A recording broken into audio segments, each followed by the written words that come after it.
He faded in the last round a little bit, and he's dropped his guard and was coming down, and his mouth was open. So you can't have your mouth open in a fight. You get hit, that's when you get knocked out really easy. And he was like tired, and the guy could capitalise, and the guy was a big puncher, and he came in and just caught him one on the chin, and as he turned, one on the back of the head as well, which knocked him out. So not too good when he was winning up till that moment, you know, but the guy was desperate, so that's why he'd come on strong, because he knew he had to knock him out in the last round to win.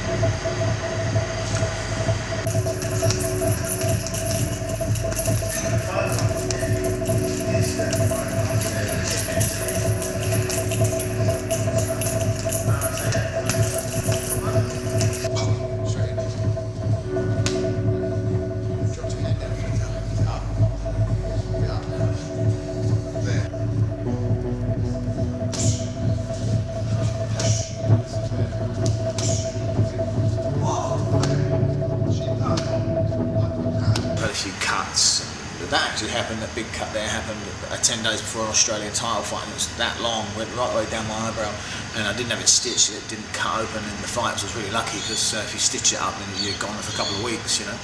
But cuts under the head and the eyebrow is fairly common. I had my nose broken years ago, and I'd have septoplasty to get that fixed, and that didn't work. Still can't breathe properly, but I'll get that done later on. And my knuckles, I've torn the ligaments of my knuckles a couple of times, but that's probably my own stupid fault, not having my hands wrapped properly. That was in the early days. But really, I've broken a couple of toes.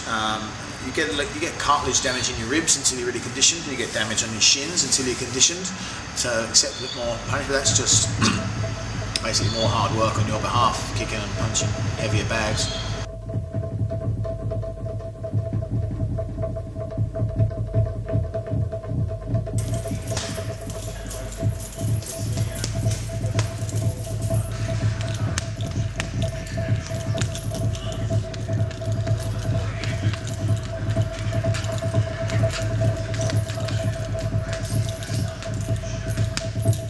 A lot of highs and lows, really extreme highs and lows in fighting, because you know it's quite a hard sport, and if you lose in front of all your mates, it's bad. But winning in front of your mates is fantastic, but the highs do outweigh the lows. So if you win a fight, you're on a high for weeks. If you lose a fight, you know you're a bit down for a while, but it doesn't last for weeks. You know, but there's always an excuse why you lost. But some of the crystal moments that I've won, I think I won winning my first title, and I was in Melbourne after fighting for a couple of titles and losing on points and getting knocked out in England. That was one of the moments, getting the belt wrapped around your waist. I fought for an Australian professional title. My last fight, I won that, and that was really, really good. But my first title belt that I had, I was like, well, holding that again, yeah, that was cool, you know. But yeah, that's probably it, because that's like a pinnacle, I'd say, and that's what I really wanted as a fighter, to win a belt. And when I won that, I was very, very happy. I was on the moon for ages and ages, you know. But when you win a fight, especially when by knockout, it's good. When I was young and I was in London, I had 8 KOs in a row, and I thought I was invincible until I got KO'd myself. Then it sort of brought me sharply back down to earth. As a fighter, that is. But then, as a trainer, when the guys win, of course, when you lose, you do get the feeling of sadness when they lose, because you feel like you haven't done the right thing, or you haven't trained them hard enough, or they didn't do what you told them to. Although it can be their fault, really the buck stops with them in the ring, you know, although you are a major part of it. But you can look at the fight and go, oh, I wish I told him this, I wish I'd made him do that. But that's the way it goes, it's so intense. But I think one of the most really good memories is one of my fighters, Steve McKinnon, because I trained from quite a young age, about 16. And I've been with him all that time, although his brother trains him now, Stuart, at Castle Hill Gym, at Bulldog Gym Castle. We went to Jamaica, and he fought for a WBC world title against a really good Dutch guy. And he was smashing him to pieces, and he'd won every round. And we said, last round, Steve, just coast, be careful, because he's going to be desperate. And Steve obviously doesn't listen to anything you say, and come out firing and try to kill him with elbows. And this guy was elbowing back, and he copped a few big ones. And I was so that far away from knocking each other out, and Steve could have lost that fight in that 2 minutes, 3 minutes. But then at the end of the last 10 seconds, they clap. That means 10 seconds to go. And then you know we've won, because he can't be knocked out in those 10 seconds. Even if he goes down, he still would have won. And then went clap, clap. Me and Stuart, his brother, turned to each other. I just went, yeah! He just had a big man hug. And then Steve went ding ding, and we knew he'd won straight out.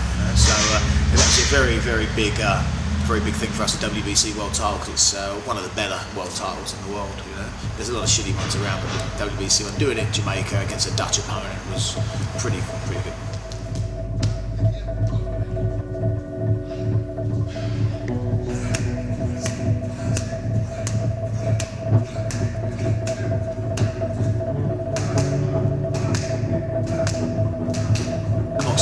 Is kind of steeped in a lot of history, rituals, Buddhism, and a lot of magical sort of stuff as well in the old days. And Muay Thai means basically the way of the Thai people, the way the Thai people fight, and it's their national sport. It's what they do. They do it in the army, they do it in the schools, they do it in the police force, and there's hundreds of thousands of Thai boxers who fight.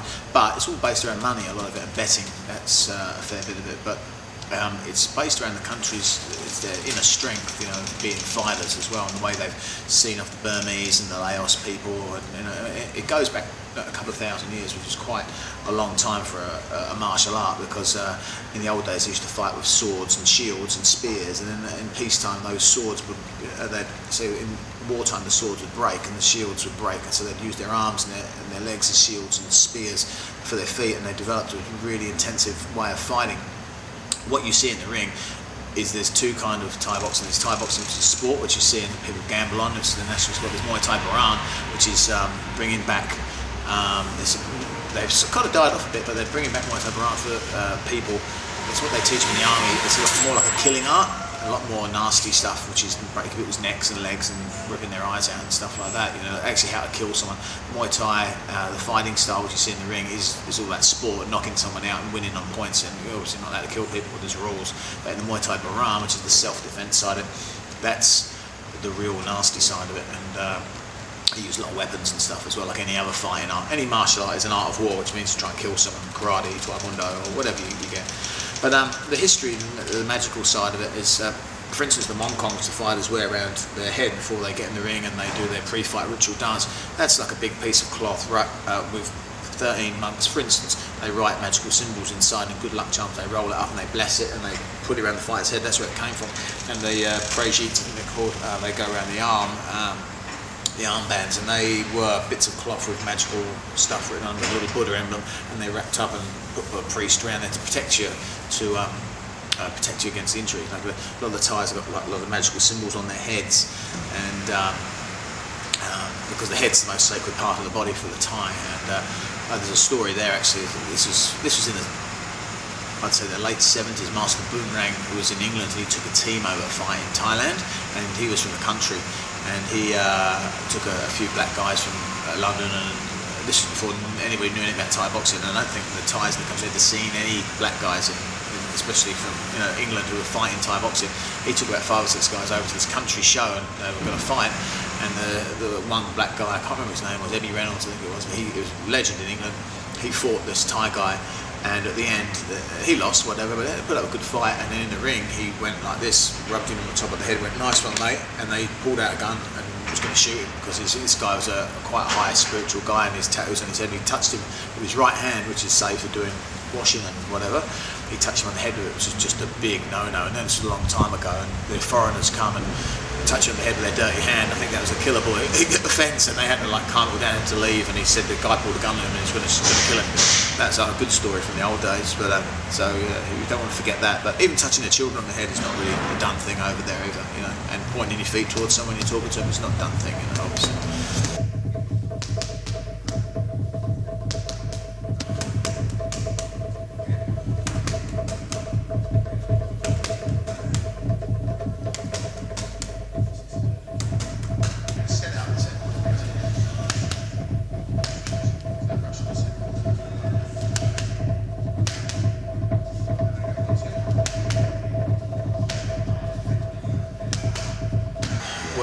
Depends what kick. There's only really 2 kicks: a front kick and a roundhouse kick. The front kick, you use the ball of your foot to attack the body. The roundhouse kick, you use the shin, which is probably the hardest kick, because the Thais, they can, anybody who does Thai boxing conditions their shins to accept more pain.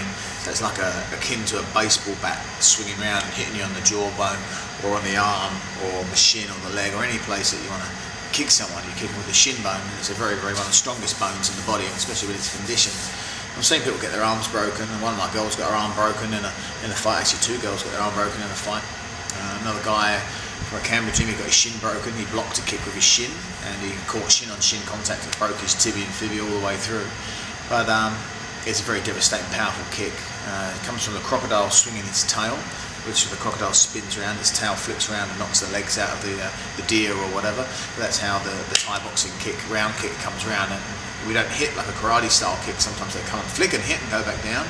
The Thai boxing kick is more designed to smash through the opponent and cause as much damage as it possibly can, and without showing any pain to you. So the idea is you kick someone, boom, and you've got the blank expression on your face. So even if it did hurt your leg, you'll never show pain in a Thai boxing fight. That's the idea. And so the front kick as well.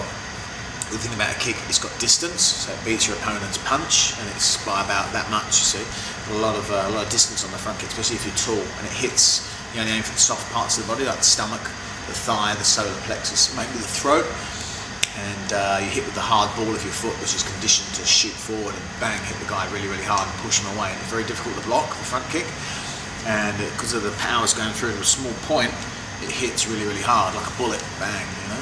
There was a Thai fighter in Thailand, I think it's Samat Pakaroon. He used to kick a brick wall, boom, with his front kick, and hit it with the ball of his foot a couple hundred times a day. And then when he hit his opponents, he was well known to like damage some people's internal organs and hurt them like that and tear the skin a bit. Yeah, he was famed for it, and it's very, very hard to defend against because it comes straight into the front of the body. So yeah, it's a very, very effective kick. The whole thing about Thai boxing, kicking and punching, there's no wasted movement, like in a lot of martial arts. They may do this, do this, do this. Thai boxing is direct. Everything's designed to knock out or hurt or maim the opponent in the shortest possible way. And because it's been honed through years and years of fighting in the ring, and if you fight in the ring, obviously you know someone's going to try and hit you in the hardest possible way or hurt you. So it's got to be straight to the point, like boxing. You know, there's no better way to fight someone like Western boxing with your two fists. That's more effective than Western style boxing. But if there was, then they'd be doing it and earning millions of dollars doing it. You see, that's there might be some quicker ways to punch, maybe some direct ways, but really the way they fight, boxing, jab, cross, hook, uppercuts, is the most effective way to punch somebody, and the quickest and the best torsion of the body. So yeah, it's Thai boxing is a very, very basic, hard style that relies on speed, accuracy, conditioning, and fitness of the opponent.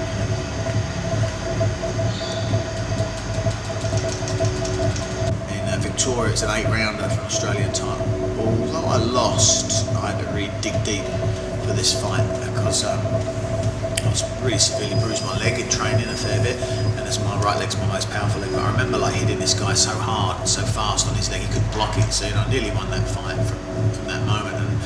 And my leg was swollen, like and really puffy, and I had to still smash it into his leg. And that was a defining moment because I just didn't want to do it anymore. You know, it's like hitting someone with a broken fist. You know, but you still do, although you think I'm going to get him in a minute, I'm going to get him in a minute. And that's the same thing with my leg. I had to keep kicking him with my leg because it was my only weapon I was really fast and good at, but it was working. And I remember having, at the 6th round, I caught him and he wobbled, and I thought, he's going down. I caught him again and he checked it this time, so I kicked him as hard as I could with my bad leg into his knee, which just went like pain went up my leg and into my brain. And I had to dig deep then to keep on going because I could hardly put my foot on the floor. That was a moment I'll always remember, but there's been quite a few moments like that when your training all comes together in an instant and you go bang, bang, bang, bang, and you do a combination which catches him and floors the person. It's just like amazing clarity. That does happen. Like I said, in England I had 8 knockouts in a row. I thought I was invincible, and I was knocking these people out in the first round as well. I knocked about 5 guys out in the first round. I got such a reputation with the big right hand, and I just would literally walk straight into people and just try and hit them as hard as I could on the jaw, my right hand, and it works a lot of the time as well until you get really experienced and people get too sus to that.